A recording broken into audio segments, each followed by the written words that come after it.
it was basically something that can really be a difference maker in a series. And I think it kind of correlates back to what we're seeing with the Knicks Pacers with the officiating. So I will ask the main part of this. Should an NBA playoff series only have one set of referees? Or should there be the current form where it's just random 3 refs every game? Wow, this is interesting. This can go so many different ways. Yeah. Now I understand why this is the highly awaited for question. But I want to see what you think first, Antoine, so I can rebuttal. Oh, I'm going to just kind of sit back and relax because I don't really need to do much here. I do want to hear your take, though. Yeah, I'll give you my take. oh wow. So to be the same set of 3 for the 7 games. Right. Yes. Or, like there's always the same 3 Okay. refs, and obviously if there's an alternate or a booth guy. But mainly, I think we're mainly focusing on the 3 refs that are out on the floor. Yeah.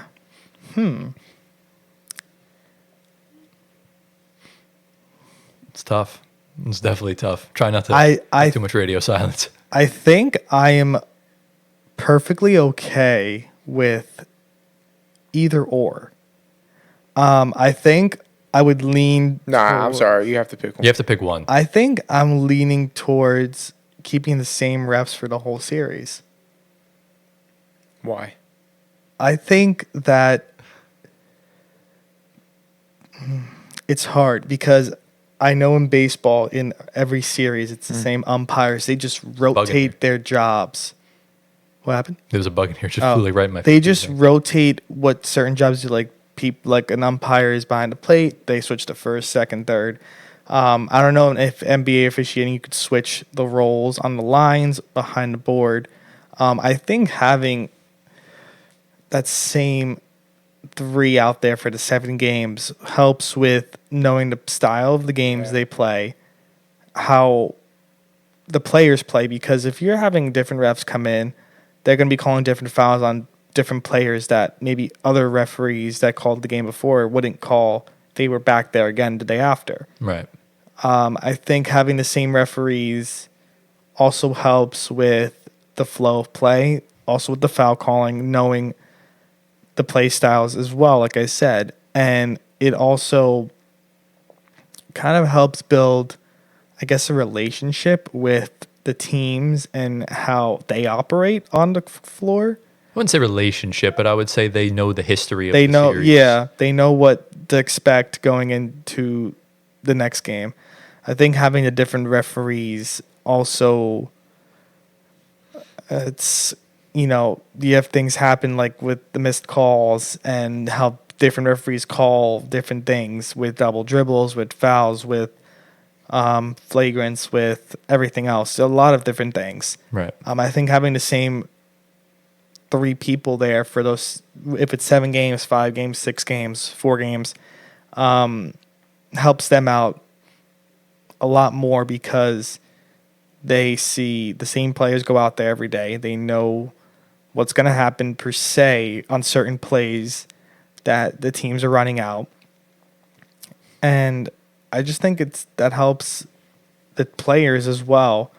Also, I don't know if giving the players the choice to pick the referees they want. No, never. I don't think Never. that's ever going to be Get an out, option. get out, Is get that out, even- get out of MSG. Get out of MSG. Yeah, I don't think players are ever going to have That is the ability That's to. conflict of interest. That's Yeah. never going to be Yeah, that Yeah. cannot even happen. considered. I think if you're choosing the 3 for a series, the players obviously will have no input No. on. No, the NBA can't even Yeah, have input. it's It needs random. to be random. Yeah. Yeah.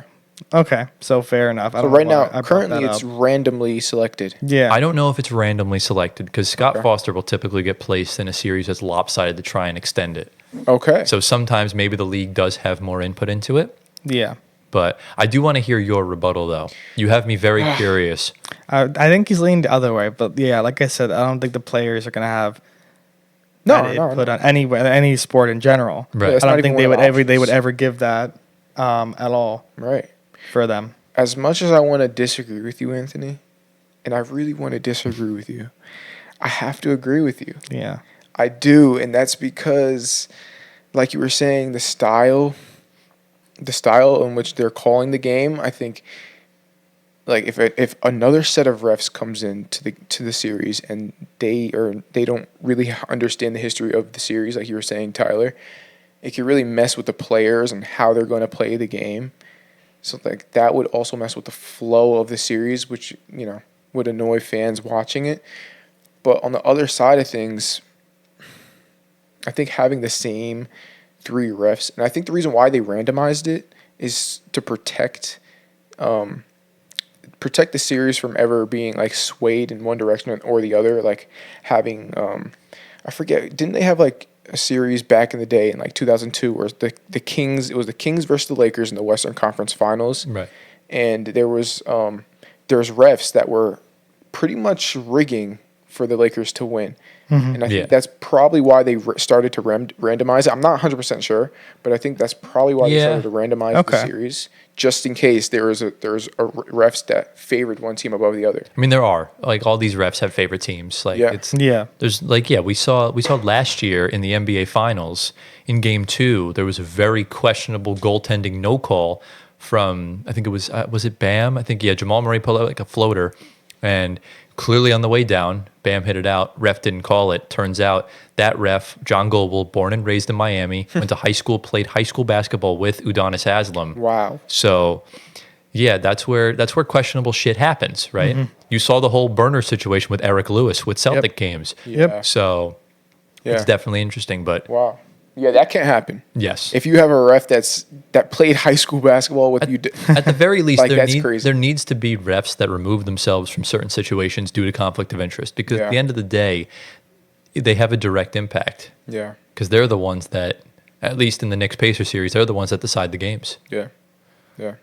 I think going back to what I was saying about like the players, I don't know if they would ever do anything with it where, like, if certain referees have really bad, I guess, history with both teams in that certain series, I don't think that referee should be assigned. I think the players would probably not want that, and I think that's where the players would come in and say no. Maybe put in like a request, like for Chris Paul, no Scott Foster in any of these games. Like if they assign a referee that has a really bad history with both of these teams and they both don't like him, if it's both teams, then they should be the one reffing. Yeah. If they have an issue with both teams, or if they're even with both teams, they should be doing it. Yeah, I think that's the only point where I can see players interfering, but I don't know. I think obviously if the player chooses a referee or for a series, if they both agree, it's tampering and it's not going to happen at all. Have that. No. The teams can't even be involved. Yeah, that's why the randomization works, like you said, going with back to what this having the same 3. But I don't think if having the same 3 would favor any teams. At least I would hope it wouldn't. Well, it's not that it would favor anyone unless you're the Knicks, but for me, they don't favor us. For me, game 1. Yes, game 1 they favored us. And game 2 of the Philly series. Wait, so actually, you brought up an excellent point.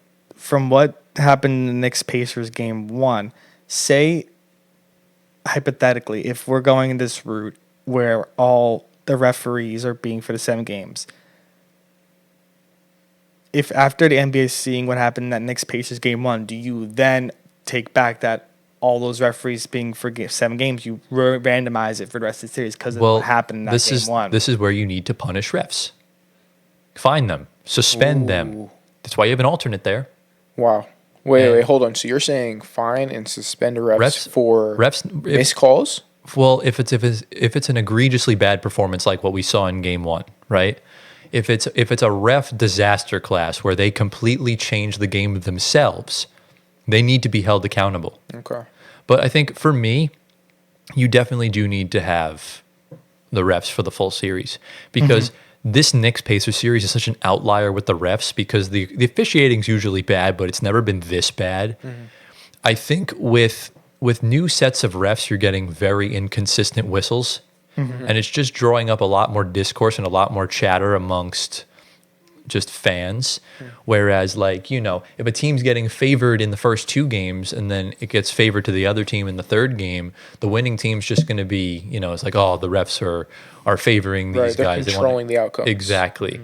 It's about making adjustments to to the series when it comes down to the players and the coaches. The refs need to do the same thing. Mm-hmm. They got to do it. Interesting. They got to make adjustments, do a better job of what they're doing. I understand it's a very difficult job, but at the end of the day, there are a lot of obvious calls that just get completely missed, or a lot of phantom fouls, or a lot of inconsistent calls. Like you saw Miles Turner set that screen. You got to do a better job of not calling that, or call the Dante DiVincenzo one. You know, refs need to be held accountable within that sort of globe. And I do think having one set of refs for the entire playoff series make things a lot better. I agree, because we talk about teams, right? Yeah. The teams are playing Knicks, Pacers, whatever. But the refs, when they're on the court, they're also a team, and they have to function as one. They're the refs now. They're individuals. They are refs now. Right. And they're part of the refs team. So because they also need to develop a chemistry as well. You know what I'm saying? Like, you're not allowing them depending to. on exactly. Yes. So that's another reason why I also think I agree think- with you saying that they should be assigned to a series. I think another thing too, because basketball is such a very fast-paced sport, there's going to be human error elements involved, and it's always going to be a talking point. Right. I think, I don't know if the NBA already does this, but maybe they should incorporate something similar to soccer with the VAR room, where Oh God, no, that'd be terrible. Where I don't know 'Cause- if this is too late. I'm gonna get to my Yeah. point. Yeah. If the refs or just one has somebody in their ear, constantly, not saying that they're gonna call a foul on everything, but that person is just there to tell them, hey, maybe you should review that screen. Like if you're going back on the Miles Turner, maybe you should stop and review that and go look. And this person is just going to be there, not to just call everything that's a foul that they're not calling, but just someone there that's going to be not a fan of anybody, just in the ear, just to tell them, hey, maybe you should look at that. I think. Stop and go back and see what happens. Yeah. No, I disagree heavily. I'm not going to lie. That too. Okay. Because Why? VAR in itself is so flawed in the sense that they can't check for certain things if a certain criteria is not met. Like they can't check for a red card if a player's already offside. Like that's bullshit. Like if someone completely snaps someone's leg, you know, if they're offside, it doesn't matter. It shouldn't matter, right? Because you can get thrown out of the game on a dead ball anyways. We saw Nickeil Alexander-Walker get thrown out of the game during a timeout. So, and I think with VAR too, we see the people running VAR are just as biased as the refs. Yeah. So that necessarily wouldn't work in the real world. And plus, that's why we have coaches' challenges. Yeah. Yeah. And it's in a perfect spot where you only get 2 challenges at most. Yeah. So, and you can't give them So it too doesn't much power. completely ruin the flow. But the of code, game. like the non-called screen, Carlisle can't challenge that because it's not a called foul. They did challenge it. Oh, they did. Okay, so you And can. upheld. Yeah. Okay. They did. All right. That's what made it even more egregious.